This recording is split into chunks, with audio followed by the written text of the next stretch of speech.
이날은 주님이 지으신 주님의 날입니다. 기쁨의 날입니다. 할렐루야. 오늘 우리에게 전체 설교의 주제는 창조성입니다. 오늘과 다음 주일이 창조성. 오늘 제가 3부 우리 비전 청년 예배 때도 제가 설교하지만 청년 예배 때 제목은 오늘도 일하시는 하나님 이렇게 정해놨어요. 자, 저를 보시죠. 창조라는 말을 너무나 신학적으로 어렵게 또 물리학적으로 과학적으로 이거를 증명하고 설교는 그런 자리가 아닙니다. 그러나 창조라는 단어 하나를 분명히 이야기할 때는 창조는 하나님의 주권입니다. 믿으시면 아멘. 창조라는 단어를 하나님이 쓸 때는 뭔가 하나님이 지금 일을 하신다고 얘기해요. 과거에도 일을 하셨고 지금도 일을 하고 계시고 미래에도 하나님은 창조적인 보라, 내가 새 일을 행하겠다. 너희는 내가 무엇을 어떻게 하는지 한번 봐라 그 얘기예요. 그러면 우리는 하나님의 창조에 대해서 알아야 됩니다. 그래야 우리가 더 강하게 믿어지고 의심 안 가고 확신이 있고 지금도 하나님은 일하고 계시는 하나님이시다, 이런 자신감이 생기는 거예요. 자, 오늘 본문의 말씀을 장 목사님이 택해서 큰 요지를 만들어 놓으셨는데 바로 오늘 이 본문의 말씀은 제가 성경 구절 중에서 제일 중요하게 생각하는 성경 구절입니다. 창세기 1장 26절 말씀은 하나님께서 사람을 창조하시는 그때 모습입니다. 여섯째 날, 첫째 날, 둘째 날, 셋째 날, 넷째 날, 다섯째 날 온 우주 만물을 다 창조했습니다. 과학적인 물리학적인 창조입니다. 그거 우리는 잘 몰라도 괜찮아요. 그러나 확실하게 알아야 될 거 하나는 뭐냐면 여섯째 날 창조한 사람, 하나님은 사람을 왜 창조했나, 어떻게 창조했나, 이것은 엄청나게 성경 전체를 풀어가는 열쇠가 됩니다. 그래서 아마 장 목사님 오늘 1장 26절 말씀을 본문으로 잡으신 것 같아요. 자, 여러분 보십시오. 저는 오늘 여러분들에게 몇 가지 질문을 던지고 그 질문을 풀어드리고 이렇게 해서 설교를 마치려고 합니다. 자, 오늘 첫 번째는요, 바로 이런 얘기입니다. 하나님은 오늘 본문에서 왜 복수로 자신을 표현했나, 이 얘기예요. 제가 이 설교는요 100번도 넘게 설교했습니다. 미국에서 한국에 와서도 예수마을교회에서도 이 설교를 여러 차례 했고, 그리고 성경 공부 시간이라면 사실 이거는 칠판 갖다 놓고 한 3시간 계속 성경 찾아가면서 정말 이야기해야 될 중요한 부분입니다. 그러나 오늘 짧은 시간에 오늘 이 말씀을 다 들을 때 여러분이 잘 소화하기를 축원합니다. 첫 번째 질문이에요. 성경은 질문에서 시작합니다. 의심적 질문이 아니에요. 자, 1장 26절 말씀을 다시 읽어봅니다. 하나님이 이르시되 우리의 형상을 따라 우리의 모양대로 우리가 사람을 만들자. 여기서 어떤 질문이 당연히 나옵니까? 왜 우리지? 옆에 누가 또 있었나? 그 질문이 나와야 돼요. 그렇죠? 하나님이 다섯째 날까지 온 천하 만물을 창조하실 때는 하나님께서 이르시되 빛이 있으라 하시니, 하나님께서 이르시되 하늘과 땅을 나누라 하시니, 하나님께서 이르시되 산천 초목 나누시고 바다의 물고기들 만드시고 이르시되 그렇게 되니라.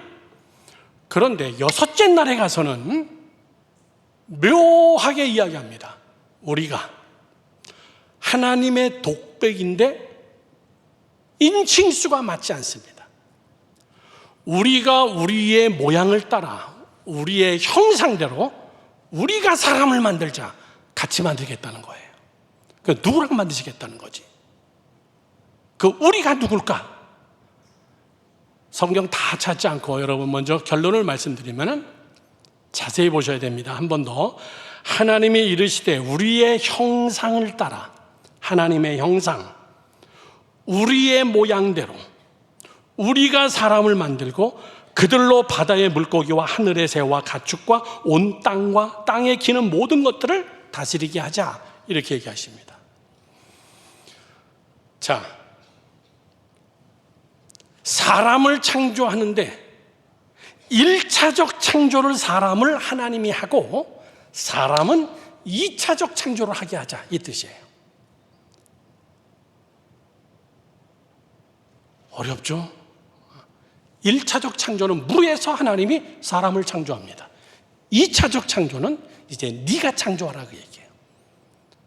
내가 다 창조해놓은 것들을 가지고 네가 이름을 만들어주고 그들을 다스리고 그들을 통치하고 너는 생육하고 번성하고 너는 또 창조적인 일을 하면서 제2의 창조를 우리에게 맡겼다는 겁니다. 창조성이 없는 사람은 머리가 나쁜 것일까? 창조성이 없는 사람은 머리가 둔한 걸까?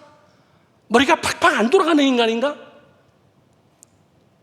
오늘 그 얘기도 다 포함된 거예요. 여러분, 사람이 하나님의 창조성이 뭔지를 알고 하나님의 창조가 내 안에 들어오면요, 여러분, 사람은 확 똑똑해져요. 기독교가 들어간 나라치고 여러분 바보같이 사는 나라 없어요. 하나님의 복음이 들어간 나라치고 여러분 구걸하면서 사는 나라 없습니다. 말씀이 들어가면 나라가 확 똑똑해져요. 확 부강해집니다. 쉼이 생깁니다. 왜 그렇죠? 그 안에는 하나님의 창조가 있기 때문에.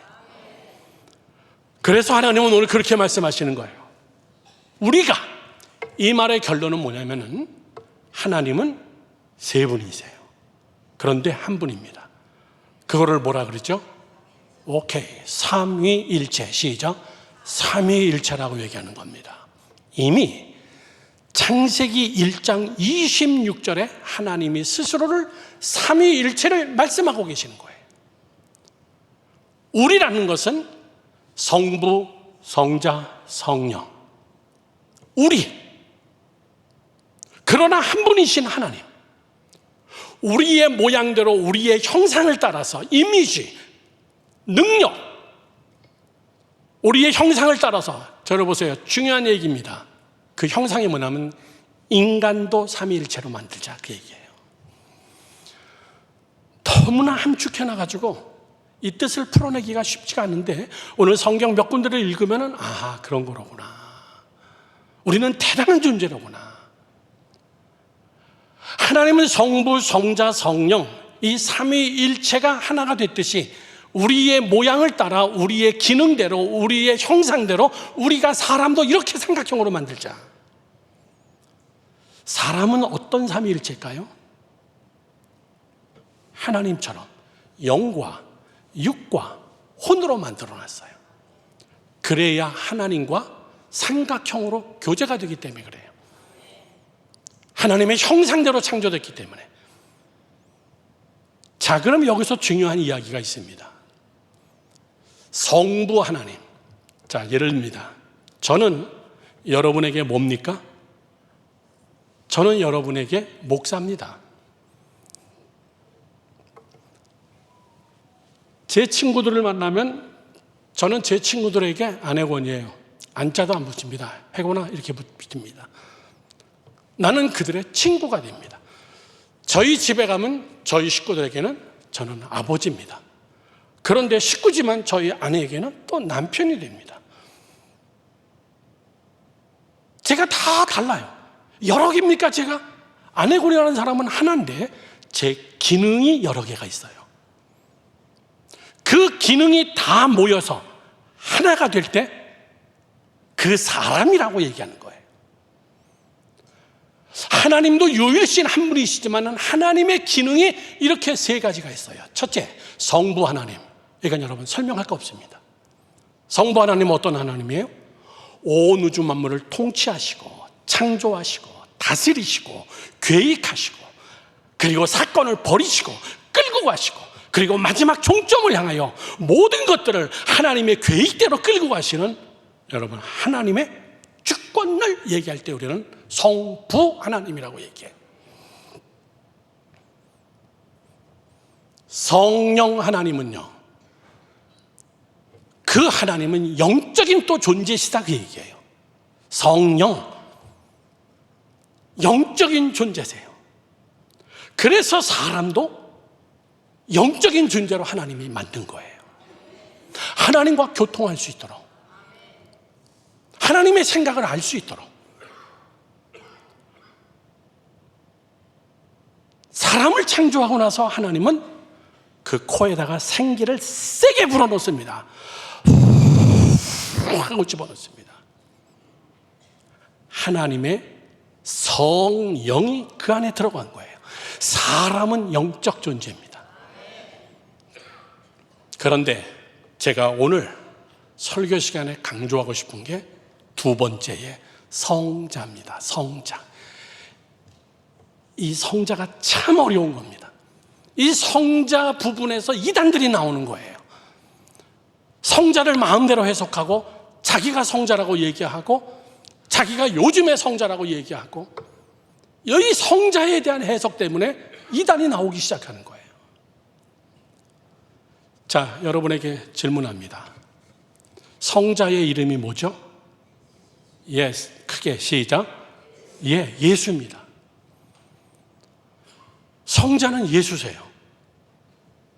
예수님은 하나님이시고 하나님은 예수님이시고, 하나님이 친히 인간의 몸으로 이 땅에 오셔서 인간의 죄악을 감당하시고 구원의 문을 열어주시고. 자, 그러면 여러분에게 묻습니다. 이분의 구약시대 이름은 뭘까? 신약시대는 예수라는 이름을 가지고 태어났는데 구약시대의 삼위일체의 2위이신 예수, 성자이신 그분의 이름은 뭘까? 첫째, 구약에서는 없었다. 구약에서는 성자는 역사하지 않았다. 그래서 성경은 기록하지 않았다. 성자는 아예 없었다. 그냥 성부 하나님이 다 통치했다. 여러분, 이건 이단이에요. 성경은 그렇게 써 있지 않습니다. 그러면 이분의 이름이 무엇일까? 구약시대는 무엇을 하셨을까? 이 예수, 이분은 제일 중요한 것은 그분의 이름입니다. 그럼 구약시대 때도 예수인가? 아니죠. 여호수아예요. 여호수아, 좌슈아, 구원자. 그 이름을 따서 신약시대 때 베들레헴에서 아기 예수가 탄생할 때 그 이름을 예수라 하라 그랬어요. 하나님의 예언적 명령입니다. 여호수아 단어, 소위 죄송합니다, 요즘 우리말로 철수야 그러면 수십 명이 일어나죠. 애들이 영이야 그러면 일어나고, 미국에서는 데이빗 그러면 막 수도 없이 남자애들이 일어나고, 그레이스 그러면 확 다 일어나고, 흔한 이름이에요. 예수라는 이름을 가지고 이 땅에 오신 그분은 그 이름을 33년만 쓰셨어요. 그러면 이렇게 질문하는 게 여러분에게 더 쉬울 겁니다. 오늘 조금 좀 어렵지만은 어렵지 않습니다. 잘 생각하세요, 여러분. 성경이 확 열리고 펼쳐질 겁니다. 사람의 모습으로 이 땅에 그분은 한 번 오셨나? 이야, 내가 평생 예수 믿어봐도 주일 대예배 시간에 저런 질문 처음 들어보네. 사람의 모습으로 로마 시대 때 베들레헴에서 오신 그분, 유일하게 이 지구 역사상에서 하나님이 사람의 모습으로 육신으로 이 땅에 오신 적은 처음이다. 처음일까요? 아니에요. 구약 성경 몇 군데를 찾아보면 하나님이 이때도 나타나셨구나. 그때는 이런 모습으로 나타나셨구나. 자, 그러면 먼저 하나 문제를 푸는 것은 예수, 그분의 구약의 이름이 뭐냐 그 얘기예요. 구약시대 때 성자, 그분의 이름은 뭐냐? 성경은 어디서 그거를 딴뜻하게 이야기하냐면 요한복음 1장 1절에서 요한은 제일 먼저 이야기합니다. 태초에 말씀이 계시니라. 이 말씀이 하나님과 함께 계셨으니 이 말씀은 곧 하나님이시니라. 어렵죠? 엄청 어려운 신학적 이야기입니다. 왜 어렵냐라고 얘기할 때 한국의 단어를 가지고 구약의 히브리 문서를 풀어서 깨려니까 힘든 거예요. 자, 말씀 그러면 우리는 랭귀지라고 생각합니다. 언어라고 생각합니다. 지금 제가 여러분께 이야기하는 이 말씀이라고 생각합니다. 아니면은 그것을 일목요연하게 정리한 이 성경책 말씀이라고 생각합니다. 예, 맞는 이야기입니다. 그러나 이 속에 담겨진 원어의 로고스, 핵심적인 말씀이라는 단어는 뭐냐면은 제2위이신 예수 그리스도, 그분의 구약적 이름이 말씀이에요. 그분은 말씀 하나님이세요. 성부 하나님은 주권자, 창조의 하나님이시고, 구약시대 때 이분의 이름은 말씀 하나님이세요. 자, 예수가 내 안에 계시다. 이 말은요, 말씀이 내 안에 계시다는 거예요. 말씀의 능력이 내게 임했다는 것은 예수의 능력이 임했다는 거예요. 그래서 요한은 1장 시작하자마자 너희들이 십자가에 못 박아 죽인 그분이 누군 줄 아냐? 말씀이야. 유대인들 너희들은 알잖아. 히브리 민족 너희들은 알잖아. 우리가 그렇게 얘기했던 로고스, 말씀 하나님, 그 하나님이 예수야. 그래서 1장 1절은 태초에 말씀이 계시니라. 랭귀지가 아니에요. 예수 그리스도 그분의 구약 이름입니다. 태초에부터 그분은 말씀이라는 이름으로 계셨다. 이 말씀이 하나님과 함께, 하나님이 누구예요? 성부 하나님. 이 말씀이 하나님과 함께 계셨으니 이 말씀은 곧 하나님이시고 하나님이 곧 말씀이시니라. 자, 조금 더 넘어가서 4절 말씀 보겠습니다.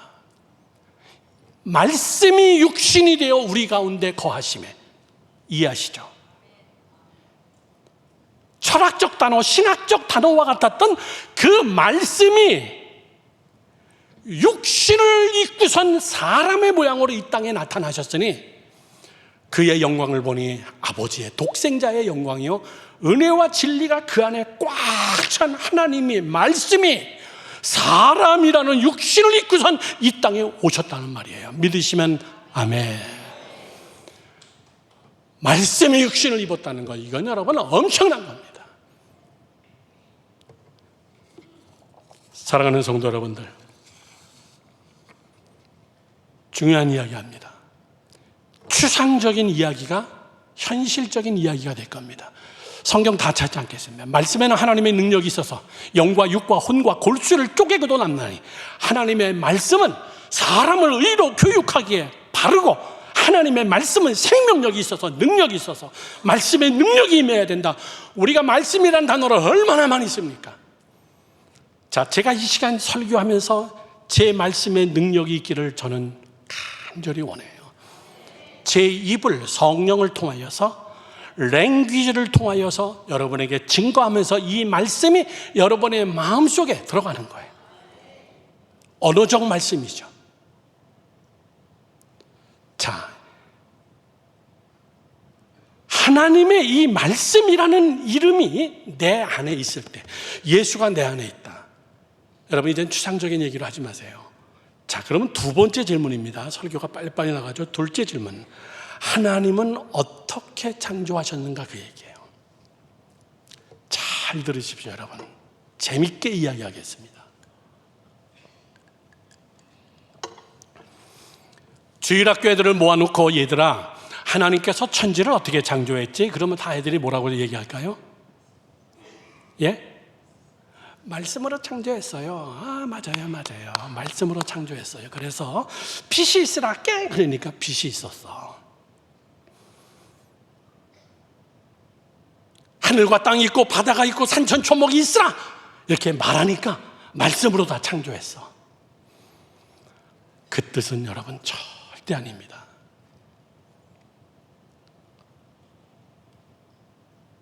여기서 말씀으로 창조했다는 것은 하나님 안에 있는 또 하나의 제2위 말씀, 예수 그리스도, 나중에는 예수라는 이름을 호칭하지만은 자기 안에는 말씀이라는 능력이 있으세요. 그분은 그걸로 창조했다는 거예요. 말씀은 영어로 표현하면, 저를 보시죠, 에너지입니다. 에너지. 하나님은 하나님만의 고유한 에너지가 있어요. 하나님은 그 에너지를 가지고 계세요. 그 에너지의 이름이 로고스, 그 에너지의 이름이 말씀이에요. 그래서 말씀으로 창조했다는 것은 하나님 안에 있는 그 에너지를 가지고 첫째, 둘째, 셋째, 넷째, 다섯째 날 사람까지도 다 창조한 거예요. 하나님의 에너지. 저는 과학자가 아닙니다. 여러분께 쉽게 설명하기 위해서. 지금 여기에는 여러분의 눈에 보이지 않는 수많은 에너지가 떠다닙니다. 얼마나 많은 에너지냐면 무선 마이크 같은 주파수만 잡아가지고 방송실에서 중계해 주는 겁니다.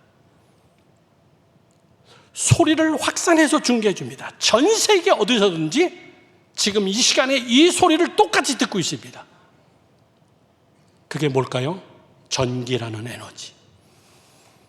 그거를 영상으로 디지털로 바꿔서 영상으로 하면은 저런 화면으로 나오는 거예요. 에너지죠. 전기 나가면 끝나는 겁니다. 다. 엄청난 에너지가 이 세상에 있죠. 자동차에서 여러분 라디오를 틀면은 수십 개의 채널이 있습니다. AM, FM, XM 해가지고요. 주파수를 더 쪼개면 AM이 FM이 되고, FM은 그래서 음악으로 쓰기가 참 좋고, FM을 더 쪼개면 XM이 돼가지고 디지털 방송으로 XM은 거의 환상적인 소리죠. 이제는 차 안에서도 여러분 TV 보잖아요. 이거 어떻게 볼 수 있나? 에너지예요. 제 몸 안에 사람이 들어가서 볼 수가 없어요. 의사들은 저를 세워놓고선 이렇게 하고 엑스레이를 찍습니다. 엑스레이, 하나의 에너지를 투사해가지고 제 몸을 훤히 읽어버리는 거예요. 엄청나죠? 자, 과학적으로 쉬운 이야기 몇 가지 했지만은 이 세상에는 여러분, 우리 모두가 알 수 없는 또 하나의 에너지가 있는데, 그 에너지는 뭐냐면은 하나님의 에너지예요. 하나님만이 가지고 계신, 하나님이 쓰시는 하나님의 에너지가 이 온 우주 만물에 가득해요. 플러스 마이너스의 과학적 에너지 전파도 가득하지만은 이 우주 공간 안에는, 하나님이 창조한 이 모든 세계 안에는 하나님의 에너지가 가득해요. 그것을 누가 잘 주파수를 잡느냐, 그 얘기예요. 그 에너지가 뭐냐라면 하나님 안에 있는 말씀이라는 하나님의 에너지예요. 그래서 하나님은 말씀으로 창조했다는 것은 첫날에 하나님의 빛을 창조했습니다. 우리 어린애들을 잘못 가르쳐 놓으면 참 큰일 나는 게 그런 거예요. 첫날 빛을 창조했다니까 어둠이 다 물러가 버리고 세상이 밝아졌나 보다. 우리의 과학적 상식으로는 그렇게밖에 이해 안 됩니다. 그러나 빛은 언제 창조했어요? 빛은 넷째 날 창조했습니다. 해와 달과 별들이 있어야 빛이 생겨요. 그러면 첫째 날 나오는 빛은 그 빛이 아니다, 그 얘기예요. 첫째 날 나오는 빛은 뭐냐? 설교기 때문에 빨리빨리 진도 나갑니다. 첫 번째 나오는 빛은 하나님 안에 있는 빛이에요. 하나님 안에 있는 에너지, 하나님 안에 있는 말씀, 하나님 안에 있는 로고스, 하나님만의 고유한 에너지, 그것을 첫째 날에 쫙 풀어놓은 거예요.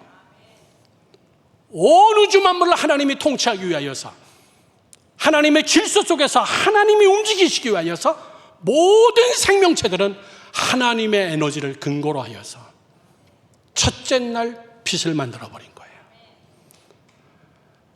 그 빛은 라이딩이 아닙니다. 에너지예요. 여러분 아시죠? 우리 어렸을 때 놀 때 이렇게 놀았어요. 돋보기 하나 가지고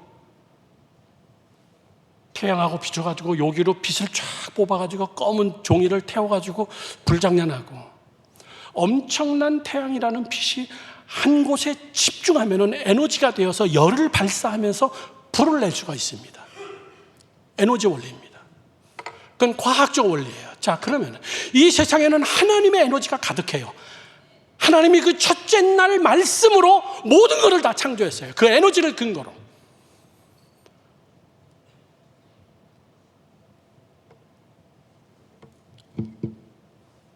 저는 아이폰을 쓰는데 미국에서 가지고 나온 겁니다. 아무리 비싸고 그래도요, 배터리 끊어지면 끝이에요. 배터리 끊어지면 얘는 아무것도 쓸모없어요. 이거 가지고 하나 할 수 있는 호두나 깨먹을까? 이 100몇만 원짜리 가지고 쓸데없는 짓 하고 앉아야 되는 거예요. 뭐가 없으면은, 배터리가 없으면은. 이 세상의 근원적 배터리, 이 세상의 근원적 에너지, 사람이 사람다워지려면은 하나님의 모양대로 하나님의 형상을 따라 하나님이 창조한 삼위일체로 창조한 인간이 하나님과 딱 하나가 될 때에 사람 안에는 그때부터 뭐가 시작해요? 충전. 그때부터 충전이 되는 거예요. 그 빛이 우리의 영혼에 비치면은, 우리의 영적인 부분에 그 에너지가 집중되면은 우리의 영이 깨나는 거예요. 우리의 영이 사는 겁니다. 신비한 하나님의 나라를 보는 거예요. 신비한 영적인 세계를 이야기할 수 있습니다. 왜? 영이 살아있기 때문에, 영이 충족이 됐기 때문에, 영적인 분야에 이것이 여러분 에너지가 교류하기 때문에. 오늘 설교가 너무나 교육적이고 과학적이죠. 하나님의 에너지, 그 이위이신 하나님의 에너지가 우리의 육신에 비춰지면은 그거를 우리는 신유의 역사라고 얘기하는 거예요. 신유의 역사. 하나님의 빛을 비춰주시옵소서. 말씀의 빛을 비춰주시옵소서. 예수의 이름의 능력, 예수의 이름이 뭐예요? 말씀의 능력, 하나님의 에너지의 능력. 그 능력이 내 이 암덩어리를 하나님 파괴해 주세요. 표적 치료예요. 완전히 표적 치료. 어떻게 그렇게 없어졌네요? 여러분, 흔히 있는 일이잖아요. 저는 한국에 와서 족저근막염 때문에 엄청 고생했어요. 병원도 다 가보고 약도 다 먹어보고 해보라는 운동 다 했는데 안 돼요. 해외는 계속 나가야 되고, 한 번 나가면 비포장 걸어다니는 길이 보통이 아니고, 저는 정말 하나님 앞에 기도했어요. 하나님, 내가 이 설교를 수도 없이 수백 번 부흥회 다니면서 청년들 성경 공부하면서 했던 이 공부인데, 하나님이 이 하나님의 치료의 빛이 나의 오른팔 뒤꿈치에 하나님이여 비춰주시사, 하나님이 사역자가 걷지 못한다면 건강이 사역인데, 금요일날 저녁에 저 뒤에 앉아서 기도하는데요, 기도 끝나고 나서 나도 몰랐어요. 그냥 일어나서 복도로 나가고, 엘리베이터가 할머니들이 많으셔가지고 저는 층계로 내려가는데, 층계로 내려가면서 제가 느낀 거예요. 왜 안 아프지? 난 층계를 내려갈 수가 없었는데 이거 왜 안 아프지? 그냥 깨끗해진 거예요. 막 내려가 봤어요. 막 뛰어 내려가 봤어요. 1층까지 막 내려가 봤어요. 그리고 다시 또 올라와 봤어요. 깨끗하게 치료된 거예요. 그게 뭡니까? 신유의 역사. 하나님의 치료의 빛이, 그 창조의 에너지가 내 무릎을 하시는 하나님께서. 몇 주 전에는 오늘 아침에 교회 나오기 위해서 핸드폰을 봤는데, 우리 이수 권사님이 어제 급하게 중환자실로 갔다고, 왼쪽 전체가 왼손 마비가 오고 저림이 오고, 그 다음에 밑에 다리까지. 딱 제가 한 달 전에 또 그랬어요. 이야, 어쩌면 나하고 그렇게 똑같을까. 저는 오른손이었습니다. 손이 막 저려가지고 어떻게 못해가지고 막 얼음찜질을 하고, 그리고선 이 얼음찜질을 하고 주물르고 별난 거 다 해보고, 안혜신 사모님이 노한우 목사님 왔으니까 와서 좀 지압도 받고 안마도 받고 내려가서 치료받으니까 괜찮았어요. 근데 올라왔는데 또 아파요. 다음 주에 인도 들어가야 되는데, 이번에 들어가서는 완전히 정말 몸으로 뛰는 건축 사역인데, 정말 하나님 앞에 간절히 기도했어요. 하나님이 손떨림의 증세와 핸드폰을 못할 정도로. 저희 아들이 손녀랑 같이 함께 이렇게 영상통화를 하면서 제 손이 너무나 떨려서 못 보겠대요. 아버님 그냥 끊죠 그러더라고요. 핸드폰이 너무나 떨려가지고. 그런데 여러분, 발탁해냈어요. 하나님, 나 가야 돼요. 며칠 안 남았습니다. 손 막 붓고 저렸던 이런 모든 것들, 뭐라고 기도했습니까? 이거예요. 하나님의 치료의 빛이, 하나님의 에너지가, 예수 그리스도의 능력이, 그 말씀이, 천지 안에 가득한 하나님의 그 능력의 에너지가 이 시간 하나님 나의 이 아픈 곳을 치료하여 주시옵소서. 믿으시면 아멘 하세요. 사랑하는 성도 여러분, 오늘 창조가 그런 겁니다. 말씀이 육신이 돼서 우리 가운데 왔다. 자, 그러면 성경 한두 군데 사건을 보고선 마치려고 합니다. 과연 하나님은 사람으로 이 땅에 처음 왔냐? 예수로만. 구약에도 여러분 많이 오셨어요. 그분은 우리가 이 측면에서 몰라서 그래요. 말씀이라는 측면에서 몰라서 그렇습니다. 구약시대에 하나님이 사람의 모습으로 이 땅에 오셨습니다. 그걸 사람들은 몰랐어요. 믿을 수가 없었습니다. 있을 수가 없다라고 생각했죠. 언제 그랬을까요? 성경을 찾아봅니다. 창세기 18장 말씀을 보겠습니다. 창세기 18장에 보면 하나님이 아브라함을 만나주시는 장면입니다. 창세기 18장 1절부터 보겠습니다. 창세기 18장 1절, 여호와께서 마물의 상수리 나무들이 있는 곳에서 아브라함에게 나타나시느니라. 날이 뜨거울 때에 그가 장막문에 앉아 있다가 눈을 들어본즉 사람 셋이 맞은편에 섰는지라. 그가 그들을 보자마자 곧 장막문에서 달려나가 영접하여 몸을 땅에 굽혀 이르되, 내 주여, 내가 주께 은혜를 입었사오면 원하건대 종의 집을 떠나 지나가지 마옵소서. 18장 전체 나중에 집에 가서 읽어보십시오. 아브라함이 자기 집 앞에 큰 나무 밑에 이렇게 그늘에 서 있는데 웬 청년, 허물겋게 생긴 정말 멋들어진 청년 3명이 지나가는 겁니다. 여러분, 고대 근동 집안에 이 시대 때 누가 지나가면 누군지 다 압니다. 3사람이 지나가는 것을 보고 얼른 가서 그에게 자기 집으로 오라 그럽니다. 그때 성경은 뭐라 그러냐면은 아브라함이 여호와 앞에 섰더라. 자, 지금 여러분도 안 믿으실 겁니다. 나중에 이야기하죠. 이게 꿈일까요? 환상일까요? 이게 천사일까요? 아닙니다. 왜? 집에 와서 아브라함이 음식을 해줬거든요. 발도 씻기고 음식도 만들어주고 송아지도 잡고 우유도 데워서 드리고 치즈도 빵도 해서 드렸다 그랬어요. 그 음식을 먹는 동안에 아브라함은 하나님과 깊은 대화를 나눕니다. 무슨 대화를 나누죠? 아브라함아, 너는 하늘의 별과 같이 바닷가의 모래와 같이 너는 창대할 거야. 내가 너의 후손을 통하여서 내가 역사할 거야. 그때 아브라함이, 나에게는 아무 후손도 없습니다. 우리 아내도 경수가 다 끊어지고 불가능한 일입니다. 그리고 주방에서 자기 아내가 막 웃는 웃음소리까지 다 들렸어요. 그 대화가 막 이루어졌어요. 여러분, 이게 꿈이냐고요? 이게 여러분 무슨 한순간의 환상이냐고요? 팩트, 그 사건 그 자체예요. 하나님은 사람의 모습으로 나타나서 식사를 했어요. 식사하면 청사가 아니에요.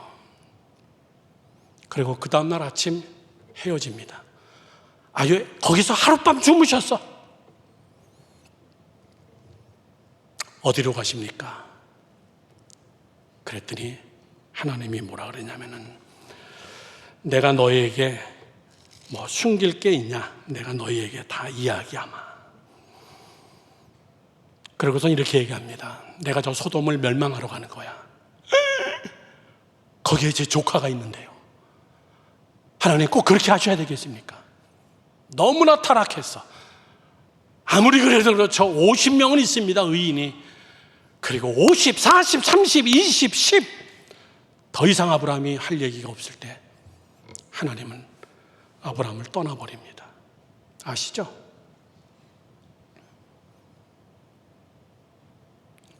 이분이 누굴까? 성경은 분명히 여호와라 그랬어요.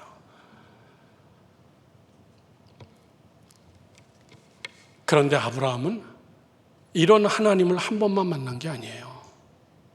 그 전에 소돔성 자기 조카가 사는 그 성에 소수부족들이 모여가지고 전쟁을 일으켜가지고 자기 조카하고 동네 사람들 다 잡아간 거예요. 아브라함이 자기 조카를 구하기 위해서 자기 집에 있는 군사들을 데리고 잡으러 가죠. 가서 다 뺏어버리고 그리고 돌아오는데 누구를 만나죠? 크게 멜기세덱을 만납니다. 이 멜기세덱이 누구냐? 멜기세덱이 아브라함을 보고선 떡하고 포도주를 엄청나게 준비해가지고 길목에서 기다리고 있는 거예요. 아브라함아, 수고했다. 이 떡 먹어라. 여러분, 아브라함만 좋겠냐고요? 아브라함아, 너 수고해서 너만 먹어. 내가 뭐 가져온 게 얼마 많지가 않다. 그런 분이겠느냐 그 얘기예요. 같이 왔던 수백 명의 군사들 다 준 거예요. 그러면 여러분, 컨테이너로 가져왔어야 돼요, 떡을요. 그렇게 먹였을 때 아브라함은 자기가 전쟁 노획물을 그에게 10분의 1을 갖다 바쳤습니다. 그 사건을 히브리서 기자는 그분이 예수 그리스도라는 것을, 말씀이 육신이 돼서 아브라함에게 또 나타났던 그 사건을 히브리인들에게 얘기해 주는 게 히브리서예요. 너네들 멜기세덱은 믿으면서 왜 아브라함은 믿으면서 그 사건은 다 믿는데 왜 나는 못 믿냐? 답답하다. 그게 나야. 그래서 히브리서 1장 2절에서 3절 말씀에 이렇게 써 있습니다. 죄송합니다. 히브리서는 7장 1절에서 4절로 넘어갑시다. 7장 1절에서 4절. 이 멜기세덱은 살렘 왕이요. 저를 보세요. 살렘이라는 나라의 왕이라는 말이 아니에요. 살렘, 샬롬, 평강의 왕이요, 이런 뜻이에요. 이 멜기세덱은 평강의 왕이요, 지극히 높으신 하나님의 제사장. 지극히 높으신 하나님의 제사장 누구예요? 하나님 우편에 계신 예수 그리스도예요. 여러 왕을 쳐서 죽이고 돌아오는 아브라함을 만나 복을 빈 자라.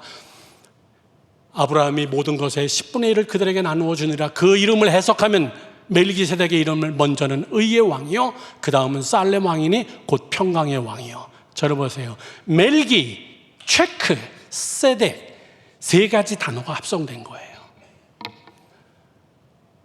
의의 왕, 평강의 왕. 자, 우리 크리스마스 때 무슨 노래 부릅니까? 의의 왕이 오셨네, 평강의 왕이 오셨네. 우리 그렇게 찬송 불러요. 그 말이 뭐죠? 멜기세덱이 오셨네, 이런 뜻이에요. 예수님이 오셨구나. 예수 그리스도, 그분이 말씀이 육신이 돼서 멜기세덱이라는 이름으로 아브라함에게 나타났구나.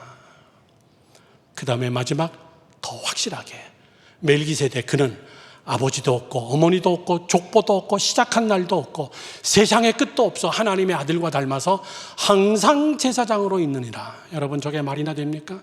누구라는 얘기예요? 신적 존재라는 얘기예요. 사람이라면 아버지도 있고 어머니도 있고 족보도 있고 시작한 날도 있고 생년월일이 다 있어야 되는데 멜기세덱은 그런 게 없어. 그러면 누굽니까? 너희들이 말하는 말씀 하나님, 로고스, 예수 그리스도, 너희들이 죽인 그분. 그분은 멜기세덱인데 구약에 나오는 멜기세덱은 그렇게 찰떡같이 믿으면서 왜 나는 못 믿니? 사랑하는 성도 여러분들,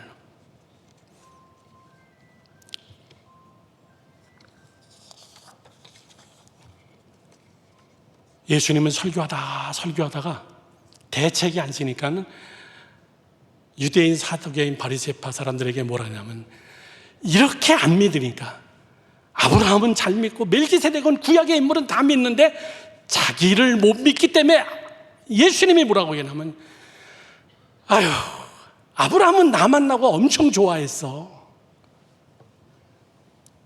아브라함을 내가 설명하는 게 아니라 아브라함은 나를 만나고 엄청나게 나에게 기뻐했어. 그때 말이나 되냐고요. 그랬더니 거기는 유대인들이, 너 나이가 몇 살이나 됐는데 네가 아브라함을 보냐, 돌로 쳐서 죽여버리려고 그랬어요. 그게 성경에 이렇게 써 있습니다. 요한복음 8장 56절에서 59절. 너희 조상 아브라함은 나 때 볼 것을 즐거워하다가 보고 기뻐하였느니라. 유대인들이 이르되 내가 아직 50세도 못 되었는데 아브라함을 보았느냐? 예수께서 이르시되 진실로 진실로 너희에게 이르노니 아브라함이 나기 전부터 내가 있느니라 하시니 그들이 돌을 들어 치려 하거늘 예수께서 숨어 성전으로 나가시느니라. 제가 거기에 있었어도 믿어지지 않죠. 여러분, 이게 하나님의 창조성이에요. 믿으시면 아멘. 신약과 구약을 왔다 갔다 하시면서 하나님의 직접적 계시를 위하여서 사람의 몸으로 나타나셔야 될 땐 나타나시고, 그 다음에 완전히 마리아의 몸을 통해 가지고 어머니는 있으나 아버지가 없고 족보도 없어요. 예수 그리스도는 그렇게 해서 태어나시고, 그렇게 하고 그분은 33년의 사역을 마치시고 부활하시고 승천하시고 성령님이 이 땅에 오셨어. 그러면 구약시대 때 성령은 여러분 사람에게 임재하거나 그러진 않았습니다. 구약시대 때 성령의 역사는 하지만 사람에게 기름 붓고 서기에 성령이 임했다는 것은 딱 세 사람, 제사장, 왕, 선지자, 요 세 사람만에게만 하나님은 기름 부었습니다. 그때 그 세 사람만 성령이 충만했어요. 그리고 학개 선지자를 통해서 나중에 이야기합니다. 내가 마지막 때는 너희 모든 사람에게 성령을 부어주리니 어린이부터 젊은이부터 내가 집단적인 성령의 역사가 나타날 거다. 그것이 초대교회 오순절에 나타났던 사건이에요. 사랑하는 성도 여러분들, 결론을 맺습니다. 창조, 신학적 단어 아니에요. 창조, 물리학적 단어가 아니에요. 과학자들이 얼마나 이 성경을 증명하고 싶어요. 이 성경을 증명하고 싶은 게 아니라 과학자들의 그 본능이죠. 이것이 처음이 뭐냐? 태초가 뭐냐? 이 온 우주 만물의 근원이 뭐냐? 이 온 우주 만물의 모든 생명체는 어디부터 어떻게 시작했냐? 과학자들의 숙제잖아요. 궁금증이고. 그래서 어디까지 갔습니까?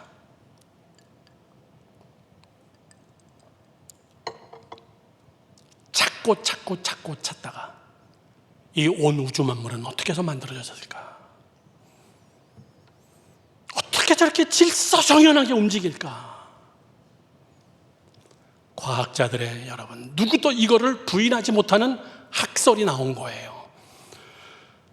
제가 어거지를 갖다 깨워 맞추는 건 아니지만은 그것이 과학자들이 마지막 한 학설에 가장 근접한 것은 빅뱅 이론이에요. 빅뱅 이론. 뭐죠? 이 온 우주 만물에는 무엇인가 하나가 크게 폭발하는 사건이 있었다. 과학자들 이야기예요. 우주 물리학자들의 이야기입니다. 이 세상 우주 만물의 시작은 무엇인가 어떤 하나의 큰 폭발이 딱 있는데 그 폭발되고 나서 그것들이 모든 창조의 근원이 됐다. 모든 생명체의 에너지가 됐다. 거기서부터 시작해가지고 모든 것들이 움직이기 시작했다. 해와 달과 별들도 다 그 안에서 속해 있고. 여러분, 우리는 예수 믿는 삶에서 이해가 가잖아요. 이해가 가지 않습니까? 여러분, 기가 막힌 겁니다. 기가 막힌 거예요. 성경 한 구절만 더 찾아보겠습니다. 우리 PT 히브리서 1장 2절에서 3절. 아까 있었는데 제가 건너떴습니다. 히브리서 1장 2절에서 3절. 그러므로 우리는 들은 것에 대한 더욱 유념으로 우리가 흘러 떠나려 가려 않도록 하며 함이 마땅하느니라. 2절 보죠. 이 모든 날 마지막에는 아들을 통하여 우리에게 말씀하셨으니 이 아들들을 만유의 상속자로 세우시고 또한 그로 말미암아 모든 세계를 지으셨느니라. 이는 하나님의 영광의 광채시여 그 본체의 형상이라. 그 다음 시작. 그의 능력의 말씀으로 만물을 붙드시며. 믿으시면 아멘. 자, 오늘 설교의 결론입니다. 하나님은 창조한 것이 끝이 아니다 그 얘기예요. 그 만물을 다 붙들고 계시다. 질서정연하게 붙들고 계시다. 해와 달과 별들의 그 거리, 도는 속도, 자전, 공전, 엄청난 이 온 우주 만물을 하나님이 기가 막히게 붙들고 계시고 움직이고 계시도다 그 얘기예요. 이거 누가 만들었다고요? 말씀으로 지었나니. 하나님의 능력, 하나님의 에너지가, 하나님의 이위가 그 안에 들어가 있나니, 하나님의 에너지의 속성이 들어가 있나니. 여러분 생각해 보셨습니까? 지구의 반대편 거꾸로에 어떻게 사람이 거꾸로 걸어가니까, 어떻게 만류 인력이라는 것이 도대체 이것이 어떻게 우리가 이해가 안 되죠. 내가 서 있는 바다 저쪽 끝에는 바다가 밑으로 거꾸로 있는데 그것이 어떻게 안 흘러내릴까? 성경이 써 있잖아요. 그분이 붙들고 계시고 그분이 주관하시느니라. 여호수아가 전쟁을 하다가 가나안 땅에 들어가서 전쟁을 하는데 아말렉을 무찌르는데 아말렉이 도망가는 겁니다. 막 정처 없이 도망가는데 해가 지기 시작해요. 막 어두워지기 시작하니까는 당대에는 그 고대 근동지방에는 어두우면 전쟁 끝이에요. 내일 아침에 다시 하는 거예요. 여호수아는 알았나 봐요. 하나님 앞에 기도하는 거예요. 만물의 주관자이신 하나님에게, 하나님 해를 멈춰주세요. 저 태양을 멈춰주세요. 하나님은 태양을 멈춰버렸어요. 어둠이 오지 못하게. 여호수아는 자기 군인들을 데리고 들어가서 아말렉을 끝까지 정복해버립니다. 야, 이건 기적이다. 여러분, 기적이란 이야기가 아니에요. 하나님이 붙들고 계신 거, 도는 거 잠깐 붙잡은 거예요. 돌지 마. 여호수아가 전쟁 끝날 때까지 돌지 마. 바닷물이 계속 흘러가는데 홍해를 중심으로 이스라엘 백성들이 건너가야 돼. 너희들 좀 갈라져 있어. 다 상식적이다 그 얘기예요. 다 가능한 일들이다 그 얘기예요. 사랑하는 성도 여러분들, 앞에 했던 결론을 다시 한번 정리해 드립니다. 셋째, 오늘 하나님은 어떻게 창조하는가 그 얘기예요. 이게 결론입니다. 오늘, 지금, 나하고 다시 얘기합니다. 하나님의 창조의 빛, 하나님의 에너지, 하나님의 능력, 하나님의 말씀, 하나님 안에 있는 그 에너지가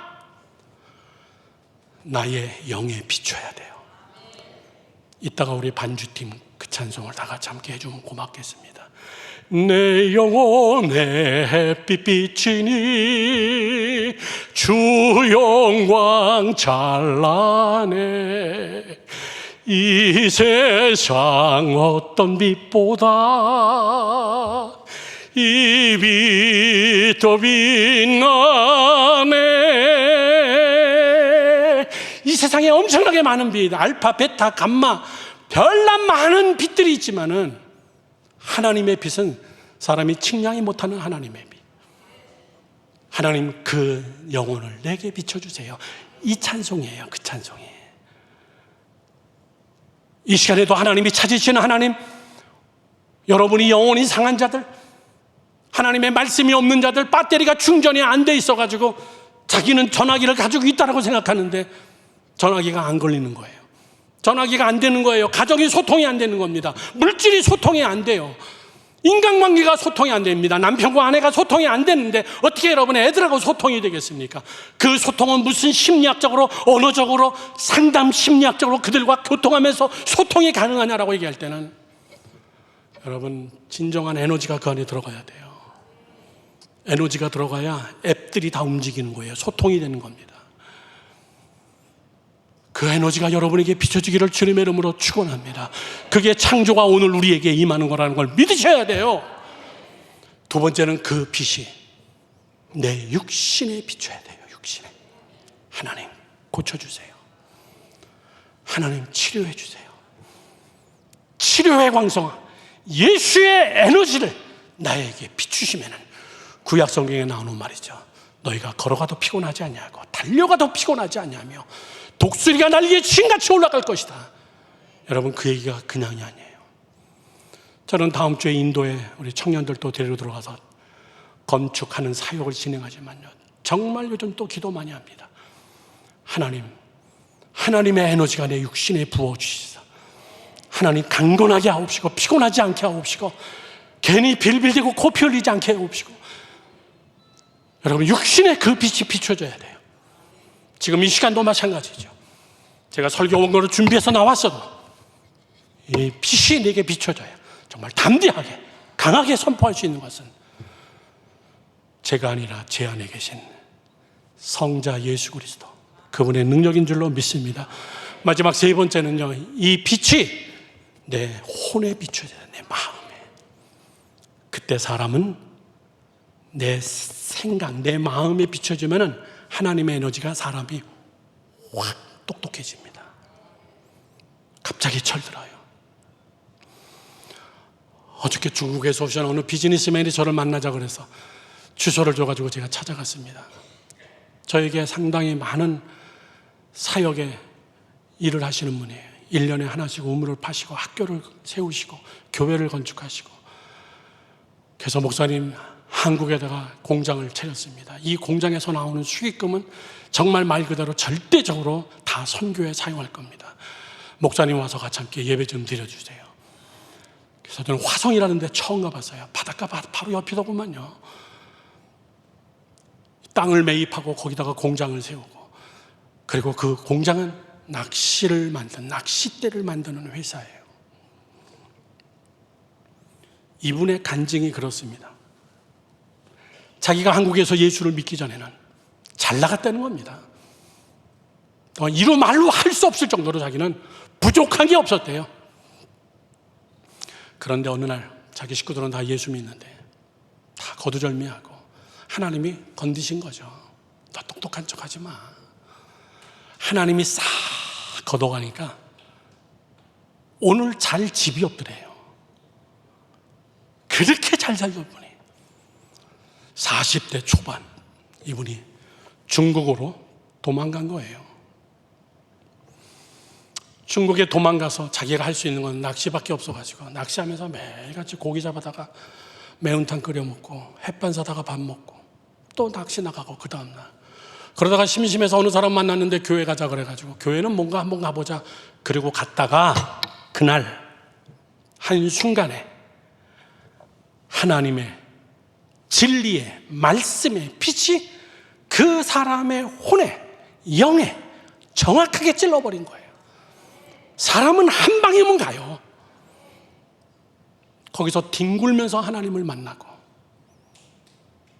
목사님이 새벽 기도, 수요 예배, 금요 예배, 주일 예배, 예배라는 예배는 다 가고, 예배가 없으면 혼자 뒤에 가서 앉아가지고 성경책 보고, 뭐 어차피 할 일도 없으니까. 그런데 목사님이 불러가지고 오집사님 워낙에 낚시를 좋아하니까 요 앞에 낚시 공장 하나가 그냥 문을 닫았는데 그거를 집사님이 갖다 운영해 보면 어때? 그래서 이분이 그 낚시 가게를 인수한 거예요. 정말 헐값에 주워왔어요. 주워와서 그거를 운영하는데 돈이 벌어지는데 이건 버는 게 아니더래요. 누가 막 빗자루를 쓸어다 주더래요. 자기는 돈을 세기만 하면 되지 자기는 돈을 뭐 그런 게 아니더래요. 낚시 공장이 엄청나게 커졌습니다. 세계적으로 막 수출하기 시작했어요. 그러다가 우연치 않게 어떻게 저를 유튜브에서 어떻게 만나가지고 알게 돼가지고, 목사님 중국에 우리 교회에서 초청합니다. 잠깐만 오시죠. 그래서 위에라는 곳에 제가 갔었습니다. 위에 한인 감리교회 가서 설교하고 집회하고, 그 집사님이 얼마나 돈을 많이 벌었는지, 아주 자기 아파트 하나를 그냥 싹 아파트를 저에게, 목사님 여기서 쉬세요. 아무 때든지 오셔서 쉬시면 돼요. 그리고 이번에 한국에다가 공장을 차리고, 목사님 아무래도 제가 목사님을 쫓아다녀야 될 것 같다. 목사님이 보내주시는 선교비도 보고서 그거 가지고 내 성에 안 찬다. 목사님 같이 함께 다녔으면 좋겠습니다. 그래요. 잘 됐습니다. 사실은 목사님 다음 주에 출발하는 인도부터 쫓아가려고 그랬어요. 급하기는 엄청 급하구나 이분이. 제가 11월부터 11월, 12월, 1월까지 내가 아프리카에서 살 건데 그때 같이 가서 아프리카를 아예 다닙시다. 목사님이 여기서 걷어지는 모든 수익금은 100% 선교를 위해서 쓰려고 그래요. 나 왜 이렇게 비즈니스 잘하는지 모르겠어요.